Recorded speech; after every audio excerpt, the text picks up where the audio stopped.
Bonjour à tous, bienvenue dans notre vidéo du mercredi. Alors je reviens aujourd'hui avec ce que vous avez dû voir passer en photo, tous les petits sachets de grains que j'ai cousus. Alors je n'ai pas sorti les 70, donc moi j'en ai différentes tailles, des plus lourds pour vraiment pour certaines intégrations de réflexes, et puis des petits adaptés à la main des petits enfants, et des moyens pour les mains intermédiaires. Voilà. Alors aujourd'hui je vais vous proposer une activité qui va être importante et intéressante en tout cas pour l'intégration du réflexe tonique asymétrique du cou. Un des réflexes, souvenez, quand je tourne ma tête, ça envoie les membres du même côté où la tête est tournée et ça les tend, et de l'autre côté ça fléchit. Alors ce réflexe-là a un gros impact sur les apprentissages, je vous l'ai déjà répété à de nombreuses reprises, et donc on a vraiment besoin d'aller dissocier les mouvements de la tête des mouvements des bras et des jambes. Alors qu'est-ce qu'on va pouvoir faire avec ces petits sacs de grains? C'est pour ça que j'en couds autant en fait, c'est que je les donne aux enfants qui viennent me voir, pour qu'ils puissent travailler. Alors on va prendre un petit sac de grains. Moi j'en prends un taille moyen parce que je suis grande. Et on va faire des activités de ce style-là. Alors je vous montre assis, puis je vous montrerai debout. On va mettre le petit sac de grains comme ça. Puis je vais suivre.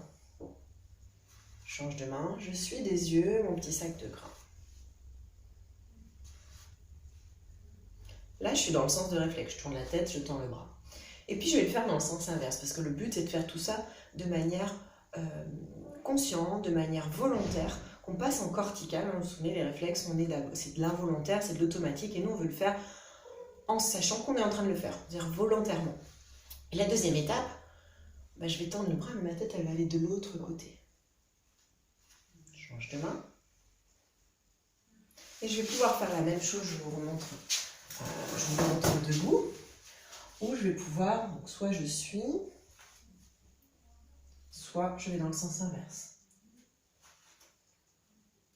Et on va pouvoir compliquer au fur et à mesure qu'on se sent à l'aise avec l'exercice, avec des choses où on va aussi utiliser la jambe, par exemple.